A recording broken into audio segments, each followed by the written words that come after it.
So, hello students, in our last class we have seen theories of emotion. So, in today's class we will be looking at another module known as adaptive and disruptive functions of emotions, and under these we will also be looking at different measurement of emotions.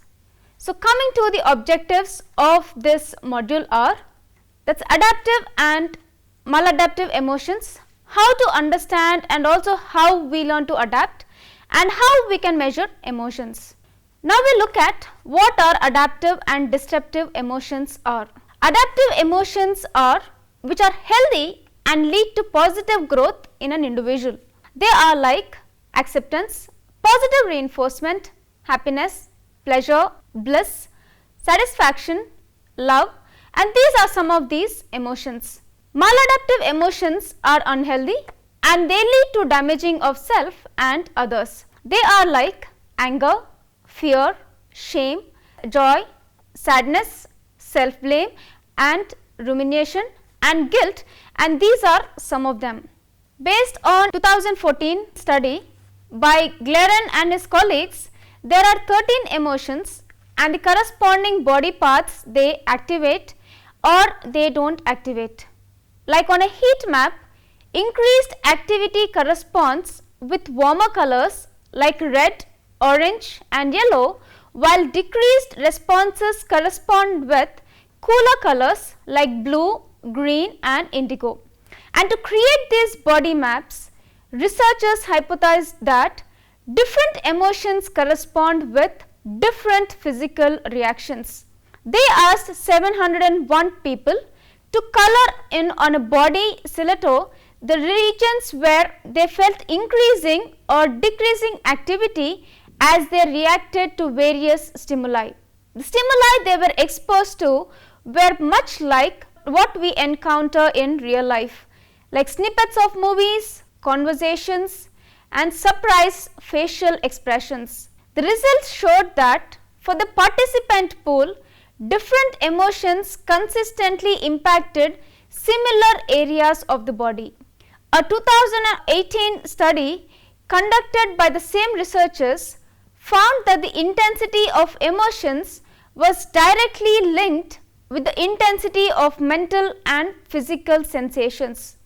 In other words, the stronger the feeling is in your body, the stronger the feeling is in your mind. This led them to believe that feelings can be categorized as follows: negative, which is unpleasant, such as anger, fear, anxiety and shame; positive emotions which are pleasant, such as happiness, love, pride, illness, homeostasis and cognition. Very few emotions like surprise are simply neutral. Participants also saw that pleasant and controllable states were more frequent than unpleasant and uncontrollable ones. When a team of scientists in Finland asked people to map out where they felt different emotions on their bodies, they found that the results were surprisingly consistent even across cultures. People reported that happiness and love sparked activity across nearly the entire body, while depression had the opposite effect. It dampened feelings in the arms, legs and head. Danger and fear triggered strong sensations in the chest area, the volunteers said, and anger was one of the few emotions that activated the arms. And emotion focused therapy is based on the idea that there are three emotional frameworks that very person uses to examine and respond to their emotions. One is primary adaptive responses, which are emotional responses to stimuli that gives us a direct benefit, and primary maladaptive responses are emotional responses to stimuli that are similar to primary adaptive responses, but the responses are often dysfunctional. Often these responses were developed to adapt to a traumatic situation, but the responses are no longer needed and can cause problems in a person's current life and relationships. In therapy, these emotions are assessed with a view towards transforming the incorrect emotional response with a new experience. Secondary reactive responses are emotional responses to emotional responses. And in therapy, secondary reactive responses are examined in an attempt to arrive at the primary adaptive emotion being felt and develop appropriate responses. There is one additional emotional framework some people experience, and that is instrumental emotional responses. These are responses developed and usually because they elicit a response from others. These could be used to get someone to pay attention to us, to go along with someone we want them to do, or either to approve or disapprove of us. The measurement of emotions. Emotions are physical and instinctive, instantly prompting bodily reactions to threat, reward, and everything in between. The bodily reactions can be measured objectively by number 1, pupil dilation, that is eye tracking. Pupil size, blink properties, and gaze are analyzed and used to calculate an index of emotional reaction using modern eye tracking equipment and specially developed software. Pupil size is known to be related to emotional reactions. The eye tracking often includes measuring the diameter of the pupil, which is responsible for regulating the amount of light falling on the retina. In addition to light intensity, the pupil response is also influenced by other factors. These factors include the emotions experienced by oneself. To date, studies have shown that pupil diameter increases when feeling excited. In an attempt to recognize 3 classes of emotions, that is positive, negative and neutral, evoked by movies using pupil width was presented.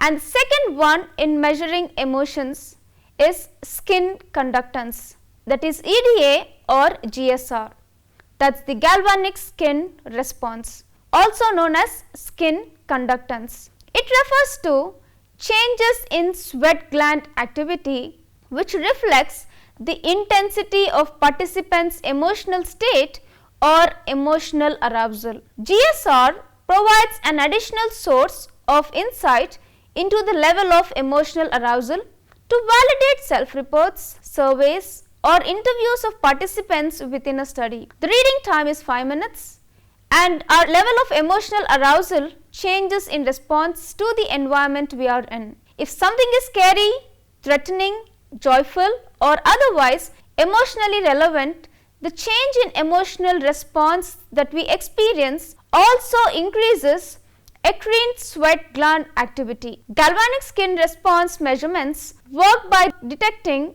changes in electrical, that is ionic activity, which is resulting from changes in sweat gland activity. The amount of sweat glands varies across the human body, but is the highest in hand and foot regions, that is 200 to 600 sweat glands per cm, where this GSR signal is typically collected from. Skin conductance is not under conscious control. Instead, it is modulated autonomously by sympathetic activity which drives aspects of human behavior as well as cognitive and emotional states. Skin conductance therefore offers direct insights into autonomous emotional regulation. The next one in measurement of emotion is brain activity, that is EEG or fMRI. EEG, that is electroencephalography, the electrical activity of our brain via electrodes that are placed on the scalp. It tells us from the surface measurements how active the brain is. Brain is an electrical system. All of our thoughts, conscious or otherwise, are generated through a network of neurons that send signals to each other with the help of electrical currents. The more electrical signals, the more neuronal communication, which corresponds to more brain activity. The electrodes of an EEG headset can't detect changes in single neurons, but instead detect the electrical changes of thousands of neurons signaling at the same time. The signal from the electrodes is then sent to an amplifier that, no surprises here, or amplifies the signal. A computer then receives this signal and can generate various maps of brain activity with a rapid temporal resolution. MRI, that is magnetic resonance imaging, provides a map of the brain, how it looks at a set moment in time. This structural information can be useful for determining how the sizes of certain brain areas compare across people, or if there is something abnormal about a particular brain, that is a tumor for example, it may be used to examine the brain's functional anatomy. It determines which parts of the brain are handling critical functions and to evaluate the effects of stroke or other disease or to guide brain treatment. fMRI may detect abnormalities within the brain that cannot be found with other imaging techniques. Functional magnetic resonance imaging is a brain imaging technique that can be used to demonstrate neural activation to emotionally salient stimuli. Role of amygdala in abnormal fear or anxiety is also studied. And the next, sphygmomanometer, and this is used to measure along the blood pressure. And the next one to measure emotion is heart rate, that is ECG. Heart rate variability refers to how much an individual's heart rate speed varies. It's clear that when we run or exercise in some way, then our heart rate will increase compared to when we are at rest, but the time in between each beat can also vary. This variation means that our heart doesn't just beat like a metronome, but will adjust ever so slightly depending on our factors such as physiology and environmental context. Due to the intricate involvement of our heart with our emotions, not just metaphorically, this variation is not only reflective of a physiological state, but it is also reflective of the level of emotional arousal that we are experiencing.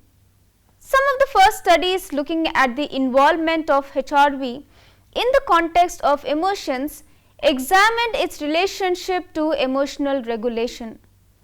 Researchers showed children a short film clips containing stressful content in which other children discussed a strange man lurking outside their house, while facial expressions, skin conductance and HRV were measured. The next one in measuring emotions is facial expression.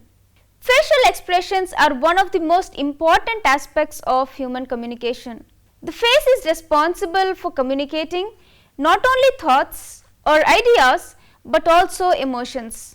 Facial expressions are configurations of different micromotor, that is small muscle movements in the face that are used to infer a person's discrete emotional state like happiness or anger. Ekman and Frison's facial action coding system, that is FACS, was the first widely used and empirically validated approach to classifying a person's emotional state from their facial expressions. Under facial expressions, there is also something known as facial feedback hypothesis. Facial feedback hypothesis asserts that facial expressions are capable of influencing our emotions. According to this feedback hypothesis, facial expressions are not only the results of our emotions but are also capable of influencing our emotions. In other words, the act of smiling can itself actually make you feel happier. Research investigating the facial feedback hypothesis has found that suppressing facial expressions of emotion may decrease how intensely those emotions are experienced. Emotion is displayed not only through facial expression but also through tone of voice, behavior and body language. Children who have autism spectrum disorder have difficulty recognizing the emotional states of others. Research has shown that this may stem from an inability to identify facial expressions and other nonverbal expressions of emotion. Does smiling make you happy? Or does being happy make you smile? The facial feedback hypothesis asserts that facial expressions are not only the results of our emotions but also are capable of influencing our emotions. According to this facial feedback hypothesis, facial expressions aren't simply caused by emotions, they influence our emotions. Research investigating the facial feedback hypothesis has found that suppressing facial expressions of emotion may decrease how intensely those emotions are experienced. Recently, the use of Botox to temporarily paralyze facial muscles has also provided strong experimental support for some kind of facial feedback mechanism involved in emotion. Havas, Glenberg, Gutowski, Luccarell and Davidson 2010 discovered that individuals with depression reported lessened depressive symptoms after paralysis of their frowning muscles with Botox injections. Findings from this and other studies suggest that facial feedback modulates the neural processing of emotional content. In an attempt to objectively assess the facial feedback hypothesis, Strack, Martin and Stepper in the year 1988 devised an experiment that would hide their true goals from the participants. Participants were simply told that they were taking part in a study to determine the difficulty of accomplishing certain tasks for people who do not have the use of their hands or arms. To this end, participants held a pen in their mouth in one of the three ways. The lip position would contract the orbicular oris muscle, resulting in a frown.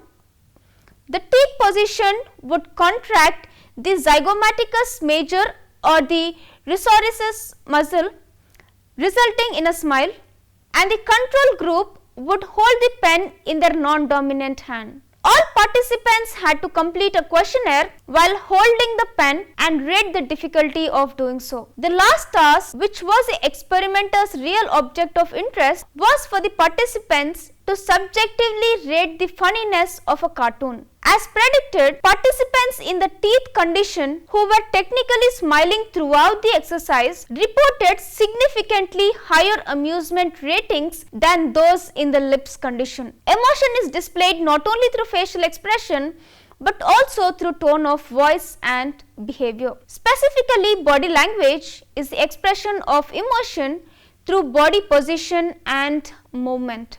Research suggests that we are quite sensitive to the emotional information communicated through body language, even if you are not consciously aware of it. And the last one, when we look at the measurement of emotion, is polygraph. Polygraph is the most common referred to as a lie detector. It is a machine that is used by law enforcement to test the physiological responses of individuals to certain questions. Despite its colloquial name, the polygraph does not detect lies, and most polygraph examiners will say that they do not test specifically for lies but for deceptive reactions. Polygraphs are used under the theory that most people do not lie or deceive without some feelings of anxiety or nervousness. This stems from the idea that most people either feel bad that they are lying or are afraid that they will get caught or will be in trouble if they lie. It is this fear and guilt that produces the anxiety and nervousness. When a person feels this way, they exhibit difficulty to detect involuntary physiological changes that can theoretically be detected with a polygraph. The physiological systems that a polygraph focuses on are heart rate, blood pressure, respiratory rate, and how much a person sweats. Lying is usually accompanied by an increase in heart rate and blood pressure, which is measured by a cardiograph, an increase in breathing rate and measured by a pneumograph, and an increase in perspiration, which is measured by the change in the electrical resistance of the skin due to the increase of electrolytes that are found in sweat. Because of these physiological signs can accompany other physical states such as illness, alcohol, drug use or the ingestion of certain medications, polygraph exams can be inconclusive. Baseline questions are asked during all polygraph exams in order to eliminate any existing elevated physiological signs. Polygraph examination results are not court admissible because they are considered fundamentally unreliable by the court, and there is a fear that jurors would without question believe all the results of a polygraph. Polygraphs can, however, be submitted in a court if both parties agree to its validity. Summary of the module. So, now in this module we have seen the adaptive and maladaptive emotions, what they are and how it has an effect on one's body and the area it is affected. Also, how one's emotions are measured. Learning to manage one's unhealthy emotions can lead to a better understanding and better relationships with self and others. And when we look at it, helping us to manage our especially unhealthy emotions can lead us not only to better understanding of self and others, but also to live peacefully with others. I hope that when you read emotions and when you look at it, not only look at yourselves but also manage your emotions in a better way, because the energy that we carry through our emotions has an effect on the way we respond and react in relation to our environment.